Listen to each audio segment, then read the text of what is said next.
Selama ini suami saya sangat-sangat setia sekali untuk Bapak dan Ibu Kapolres. Tapi di situ saya merasa nyawa suami saya dianggap remeh.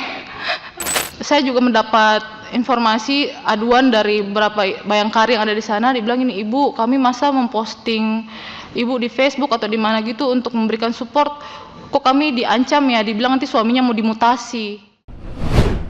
Mohon izin memperkenalkan diri, saya Ria Tarigan, istri dari Itu Tommy Samuel Marbun. Saya sedikit bercerita kronologi yang saya alami dari sebelum, setelah itu saya mendapat kabar suami saya mendapat kejadian, dan lanjutnya sampai pencarian yang tidak membuahkan hasil. Jadi pada tanggal 11 Desember itu saya bersama suami, kami sampai di Bintuni. Setelah itu suami saya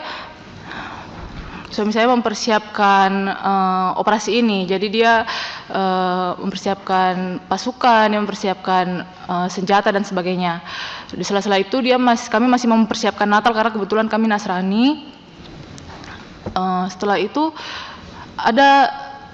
pada saat kami makan siang, ada satu hari kami makan siang, saya nggak tahu kenapa tiba-tiba suami saya mengeluh. Sambil saya suapi, dia bilang, aduh, didesak-desak terus ini. Terus saya bilang, sama siapa? Sama Kapolres, karena sebelum TR keluar. Dia bilang seperti itu penyampaiannya kepada saya. Mengejar Bapak Kapolres, penyampaian suami saya ke saya, mengejar Kapolres, mengejar Kombes. Penyampaian seperti itu. Selanjutnya, hari-hari berjalan seperti biasa, suami saya mempersiapkan pasukan. Tanggal 15 Desember, di pagi hari, suami saya sempat mau ajak saya bicara empat mata, tapi itu karena berhubung jam makan siang dan saya lagi di dalam mobil, kondisinya saya sudah mau pergi sama anak saya mau beli makan. Di situ dia bilang, sini Mami ngobrol empat mata dulu. Terus saya bilang, sabar nanti pulang dari bis beli makan kita ngobrol, aku bilang gitu kan. Terus habis itu pulang dari beli makan ternyata dia sudah tidak ada, pergi keluar. Sorenya dia pulang, terus saya tanya, tadi mau ngobrol apa? Tapi dia bilang, nggak jadi katanya. Terus dia bilang, Mami nanti kirim uang transfer ya 30.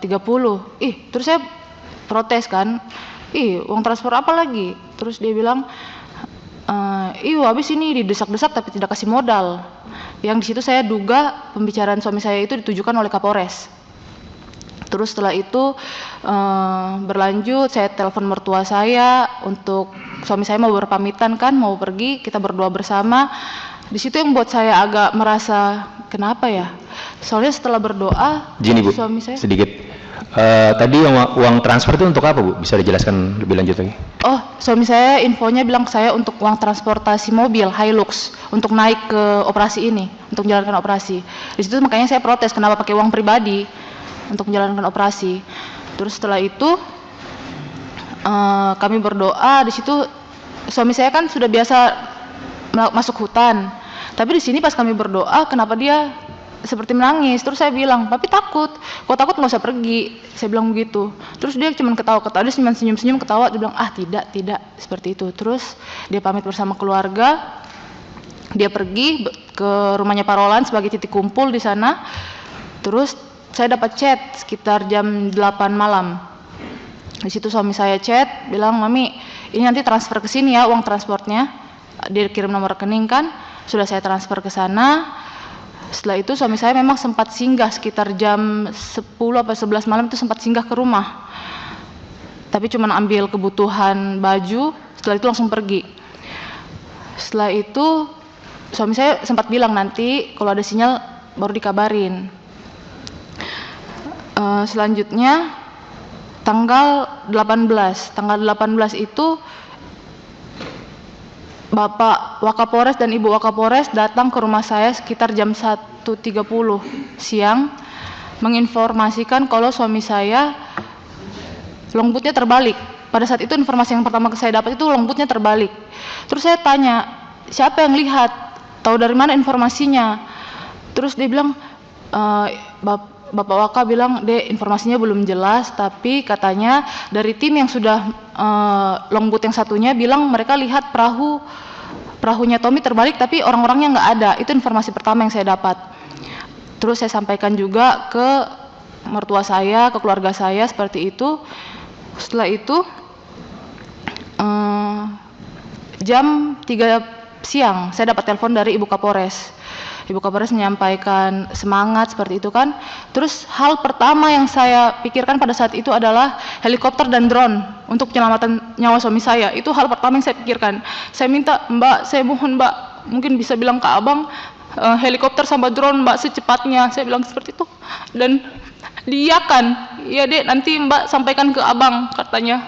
Tapi saya tunggu sampai sore tidak ada informasi. Jadi akhirnya keluarga inisiatif lah. Saya inisiatif, saya hubungi adik ipar saya dan dibantu juga teman-teman letting. Pada saat itu teman-teman letting yang mencari helikopter. Singkat cerita, akhirnya karena saya pada saat itu masih sangat bersedih, akhirnya saya kasihlah nomor junior saya, Chris, yang pada saat itu katanya dia sudah jalan bersama Pak Kapolres menuju posko pencarian.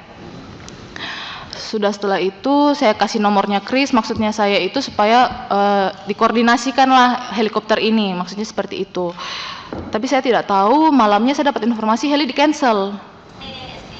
Saya tidak tahu sebelumnya heli di cancel itu alasannya apa. Terus lanjutnya saya dapat telepon dari Kapolres pada malam itu. Kapolres bilang, Dek, seperti ini Tommy ternyata tergelincir dari longboat. Jadi ini sudah pernyataan yang berbeda dari penyampaian Bapak Waka. Terus saya tanya, tergelincir gimana Bang? Masa nggak ada yang lihat? Masa nggak ada yang tolong? Itu penyampaian saya. Terus Bapak Kapolres bilang, iya Abang kurang tahu gimana, tapi si Tommy ini duduk di belakang longboat, duduk paling belakang, terus mungkin dia salah pijak apa gimana, jadi dia tergelincir dan nggak ada yang lihat. Itu penyampaian pada saya. Itu juga yang saya sampaikan ke keluarga, oh ternyata dia tergelincir. Terus setelah itu lanjut tanggal 19, jadi itu belum ada pencarian. Pada tanggal 18 itu sampai malam belum ada pencarian. Lanjutnya tanggal 19 itu karena tanggal 18 itu heli di cancel, saya belum tahu alasannya apa, akhirnya keluarga inisiatif cari sewaan pesawat kecil. Itulah yang saya pakai tanggal 19 untuk pencarian via udara. Tanggal 19 di atas saya naik pesawat pagi itu sambil keliling TKP itu saya lihat memang ada 3 longboat di bawah yang menuju TKP. Di situ pada saat saya naik pesawat itu memang saya tidak melihat ada tanda-tandanya hanyut karena itu pesawat juga sudah terbang rendah, tapi saya tidak ada tanda-tanda hanyut.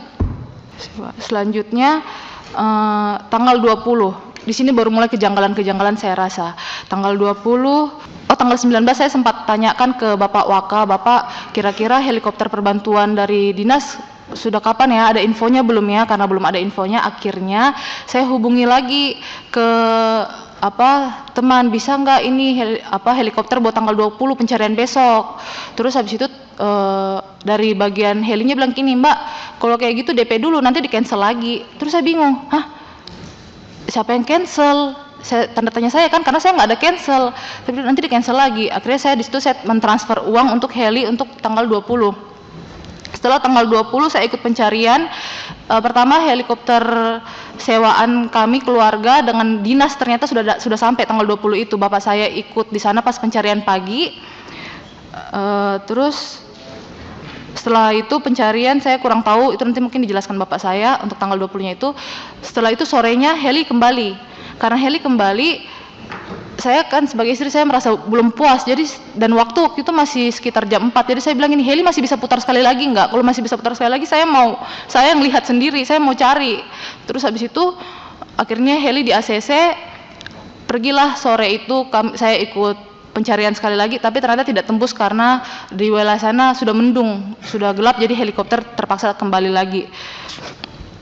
Selanjutnya karena malam harinya itu saya dapat telepon dari Pak Kapolres. Terus Pak Kapolres menyambungkan telepon itu ke Pak Kanit Resmob, Pak Roland Manggaprau.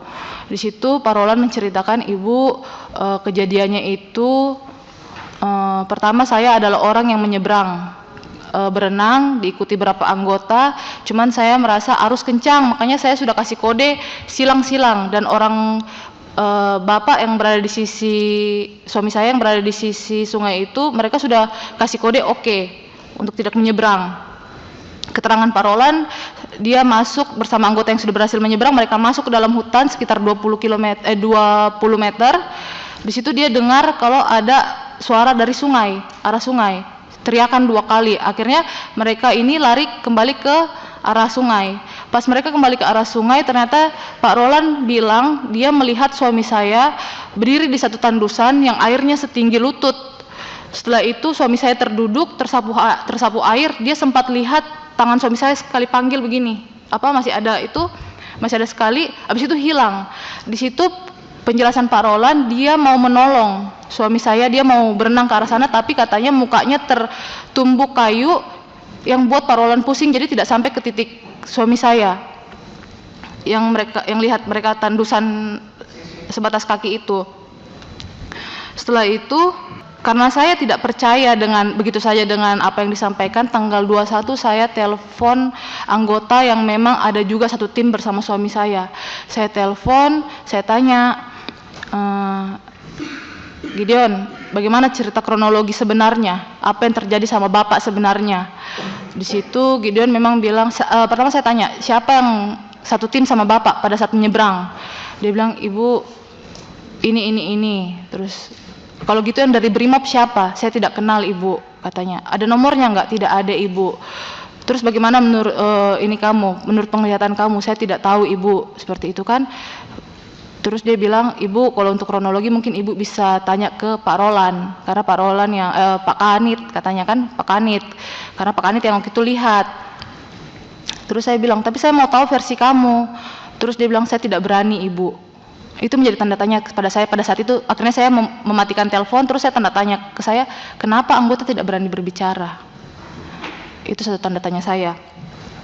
Terus selanjutnya tanggal 22 Desember, saya mau ikut pencarian suami saya. Itu di bandara, saya diantar Ibu Kapolres dan Ibu Waka.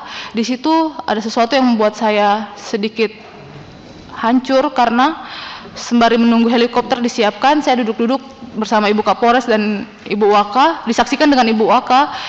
Ibu Kapolres menyatakan seperti ini, iya Dek, Abang sama Mbak kira Tommy cuma ngeprank, karena kan Tommy suka bercanda sama Abang, katanya kan. Jadi Abang kira pas diinformasikan itu Tommy cuma ngeprank, makanya Abang santai-santai aja. Tapi sampai malam ternyata Tommy nggak ketemu. Baru Abang panik. Itu penyampaian dan disaksikan oleh Ibu Wakapolres.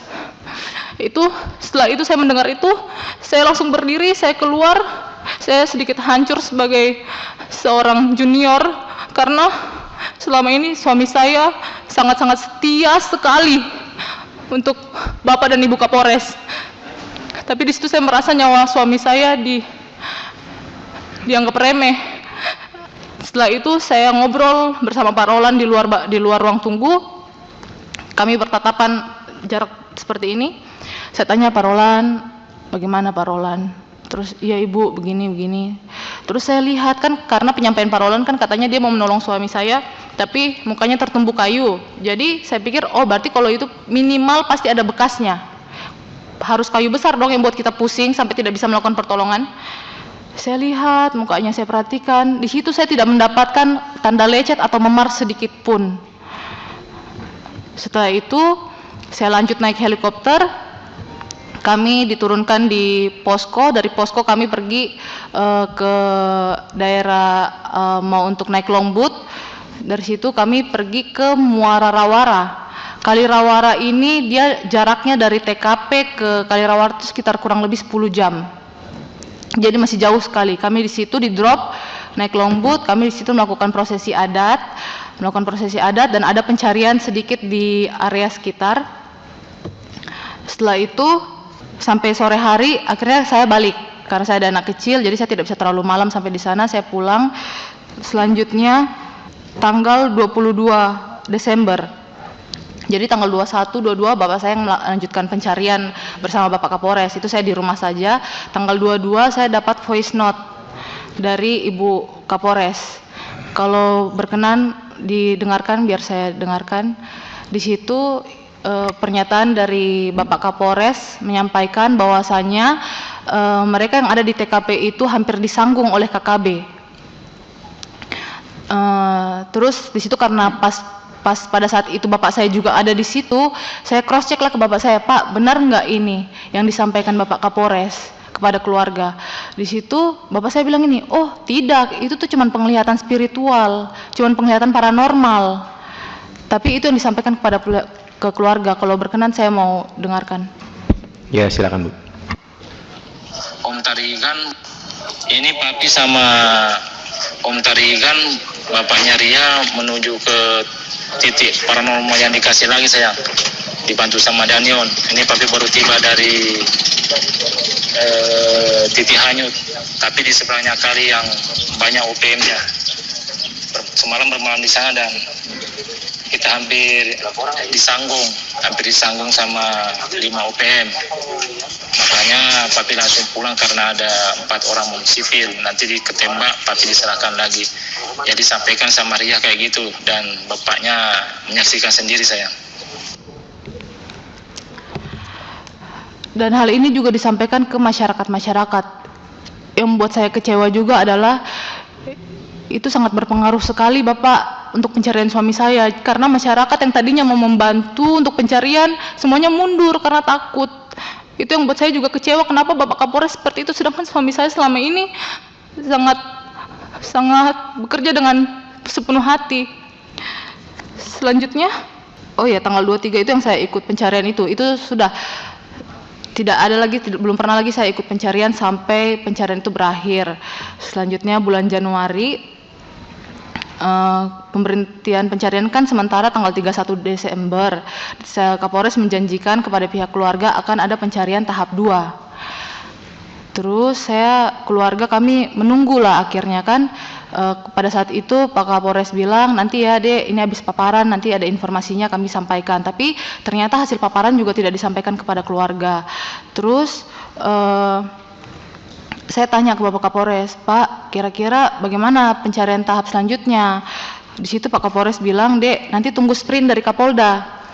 Selanjutnya saya sempat akhirnya menchat Bapak Kapolda, izin Bapak, saya mau bertanya soal kelanjutan pencarian suami saya.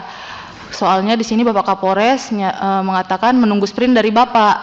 Di situ Bapak Kapolda memang menjawab sprint yang lama masih berlaku. Itu sudah saya sampaikan juga ke Bapak Kapolres, tapi Pak Kapolres bilang nggak bisa Dek, karena itu kan tanggal 31 batas sprint.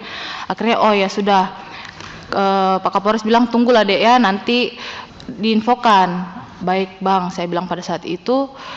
Terus selanjutnya dibilang, Dek, nanti hari Jumat nanti Dek, di bulan Januari itu melakukan pencarian lagi. Siap.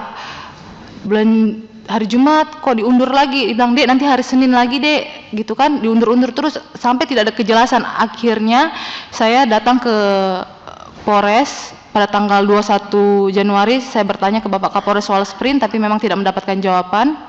Tanggal 31 akhirnya saya turun ke tanggal 23 akhirnya saya turun ke Polda, bertemu dengan Bapak Kapolda, memang disambut dengan baik dan didengarkan apa yang permintaan keluarga, dan kami hasil dari perbincangan kami pada saat itu disepakati bahwasanya akan keluar sprint 1 minggu untuk pencarian suami saya kembali. Itu sprintnya kalau tidak salah dari tanggal 27 sampai 31 Januari harusnya. Setelah itu Bapak Kapolda juga sempat menyampaikan kalau sesuai aturan itu kalau misalnya suami saya hilang, benar-benar hilang tanpa jejak, tidak ada kejelasan lagi, nanti penetapan statusnya itu tanggal 19 Desember 2025. Saya sempat tanya statusnya apa ya Pak kalau seperti itu, dibilang hilang dalam tugas. Tapi kan kalau seperti itu, saya kan punya anak kecil. Kalau hilang dalam tugas saja seperti itu, mana? Saya harus jelasin apa? Kalau mau bilang suami saya udah almarhum, mana? Saya mau tunjukin ke anak saya makam bapaknya, gimana? Tidak ada kejelasan kan? Kalau cuman dari dinas menyatakan hilang dalam tugas seperti itu. Makanya waktu itu memang saya sempat mohon kepada Bapak Kapolda, tolong Pak keluarkan sprint karena anak saya butuh kejelasan. Kalau misalnya ternyata suami saya masih hidup dan dia lagi bertahan di hutan bagaimana? Karena selama 2 minggu itu helikopter bolak-balik tidak ada tanda-tanda jasad atau mungkin potongan baju atau potongan tubuh. Karena kan kita berpikir secara rasional, kalau orang tenggelam itu minimal 4 hari pasti ngambang. Apalagi kalau 2 minggu pasti sudah potongan tubuh pasti sudah naik. Tapi selama 2 minggu bapak saya mereka lewat helikopter, lewat udara bolak-balik itu tidak menemukan tanda-tanda adanya jasad atau potongan tubuh. Itu yang membuat saya, bagaimana kalau misalnya suami saya ternyata terdampar dan dia sekarang lagi berusaha bertahan hidup karena tidak ada pencarian sampai sekarang di TKP. Bagaimana kalau seperti itu? Terus setelah itu mungkin untuk nanti pencarian tahap 2 bisa dijelaskan sama bapak saya karena bapak saya yang ikut serta di dalam pencarian tersebut. Terus yang buat saya juga sedikit bagaimana ya, kecil hati karena ibu-ibu anggota reskrim datang ke rumah memberikan support. Itu sangat manusiawi dan wajar menurut saya. Memberikan support, mereka ikut dalam tim doa seperti itu. Kenapa suami-suami mereka dipanggil Bapak Kapolres, dimarah, dilarang untuk ke rumah saya lagi? Kenapa? Padahal kan mereka datang ke rumah saya untuk memberikan support, itu sangat manusiawi. Dan lagi saya juga mendapat informasi aduan dari beberapa bayangkari yang ada di sana, dibilang ini ibu, kami masa memposting ibu di Facebook atau di mana gitu untuk memberikan support, kok kami diancam ya, dibilang nanti suaminya mau dimutasi. Seperti itu yang makanya, saya salah apa ya, saya ini masih bayangkari aktif loh. Dan pada saat suami saya masih ada, kegiatan bayangkari semua saya ikut dengan baik, saya jalankan dengan baik. Tapi kenapa di saat seperti ini bahkan datang ke rumah saya saja dilarang? Kenapa? Ada apa? Itu yang menjadi tanda tanya saya sebagai istri dan bayangkari yang masih aktif. Seperti itu Bapak, terima kasih.